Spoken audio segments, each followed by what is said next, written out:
Bienvenidos de regreso a Biblia y Teología con el Dr. Larry Trotter. Esperemos disfruten el siguiente episodio.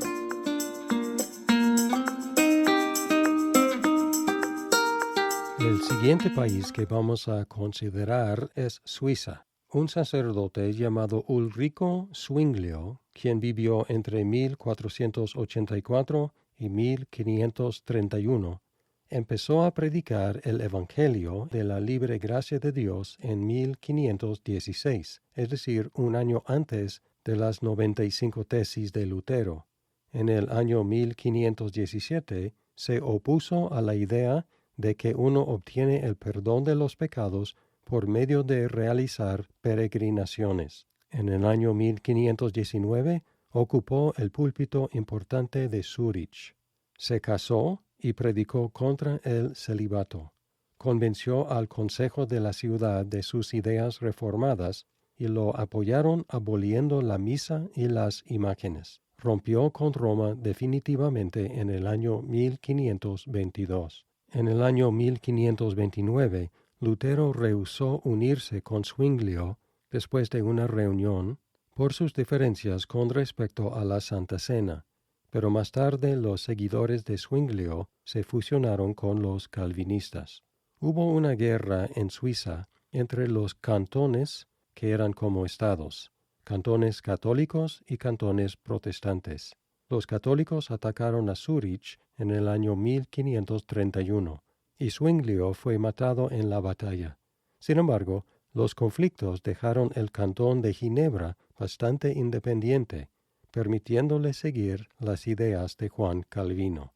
Juan Calvino vivió entre 1509 y 1564. Era un francés muy estudioso que se convirtió en el año 1532 o 1533, estudiando la Biblia. Fue encarcelado 2 veces en París por actividades evangélicas y su hermano fue ejecutado. Viajaba en Francia, Alemania y Suiza. Conoció a Martin Bucer, reformador en Estrasburgo. Publicó la primera versión de la Institución de la Religión Cristiana en 1536. La última versión salió en 1559 y era 3 veces el tamaño del original. En 1536 decidió visitar a Francia y después vivir en Estrasburgo, pero Guillermo Farel le convenció que se quedara en Ginebra para ayudar a reformar la ciudad, que se había hecho protestante en el año 1535. El Consejo de la ciudad había impuesto leyes estrictas, pero con poco efecto. Entre los años 1536 y 1538, los 2 reformadores intentaron reformar la ciudad, pero fueron rechazados y desterrados, y partieron a Estrasburgo, donde Calvino pastoreaba una congregación de refugiados franceses, quienes habían huido la persecución de protestantes en Francia. Ahí escribió su comentario sobre la carta de Pablo a los romanos, se casó con una viuda y convivió con otros reformadores. Ginebra cayó en caos y los católicos querían retomarla. Mientras tanto, los amigos de Calvino habían ganado la dirección de la ciudad. El consejo y el pueblo le suplicaron que regresara. Regresó y ejerció una disciplina estricta sobre la moralidad de la ciudad. Establecieron una nueva forma de gobierno y liturgia, un sistema de educación universal y programas de protección para los niños y los ancianos. Estableció la academia, ahora la Universidad de Ginebra, y desde Ginebra ejercía una influencia inmensa sobre las reformas en otros países. Su reputación se manchó al tomar parte en la condena a muerte de Miguel Serveto, un español condenado como unitario por la Inquisición que había escapado de Francia a Ginebra. Calvino preparó las acusaciones contra Serveto y los líderes de varios cantones opinaron que era merecedor de la muerte. En contra de sus propias leyes, el Consejo de Ginebra lo condenó a morir en la hoguera. Calvino abogó por una forma de ejecución menos dolorosa, pero no la logró.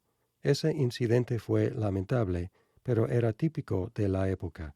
Y en la imaginación popular, el rol de Calvino se ha exagerado muchísimo. Calvino desarrolló el método histórico-gramático de interpretar la Biblia, la cual es evidente en sus comentarios, y que es la norma entre los reformados hasta la fecha. Rápidamente menciono la reforma en el reino escandinavo, es decir, Dinamarca, Suecia y Noruega. Después de guerras civiles aceptaron el luteranismo, y desde allá el luteranismo se extendió a Estonia, Letonia y Lituania, y después a Prusia. El país natal de Calvino fue Francia, y Francia ya tenía bastante libertad de Roma.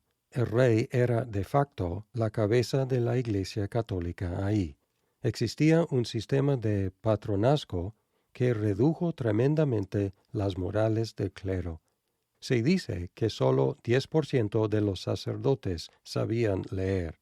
Jacobo Lefebvre predicó la justificación por fe desde el año 1512, es decir, 5 años antes de las tesis de Lutero, y la corte real estaba dividida entre católicos y hugonotes, en nombre de los protestantes en Francia. La reforma avanzó especialmente entre los educados, por medio de la literatura que salía de Ginebra. Pero luego, el día 24 de agosto de 1572, el día de San Bartolomé, aproximadamente 20,000 hugonotes y casi todos sus líderes fueron masacrados.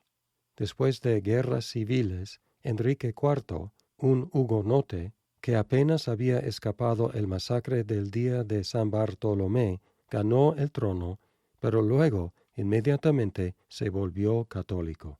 En el año 1598 promulgó el Edicto de Nantes, que dio tolerancia a los hugonotes, quienes empezaron a crecer y prosperar de nuevo. En el año 1685, el nieto de Enrique IV, Luis XIV, derogó el edicto, y millares de hugonotes fueron a Inglaterra, Holanda, Prusia y América. Terminamos brevemente hoy con la reforma en los Países Bajos, Holanda y Bélgica. Estaban bajo el dominio de España y querían independizarse. Los protestantes eran tremendamente perseguidos. Después de una larga guerra, bajo Guillermo I de Orange, ganaron su independencia. Holanda se hizo protestante y Bélgica permaneció católica romana.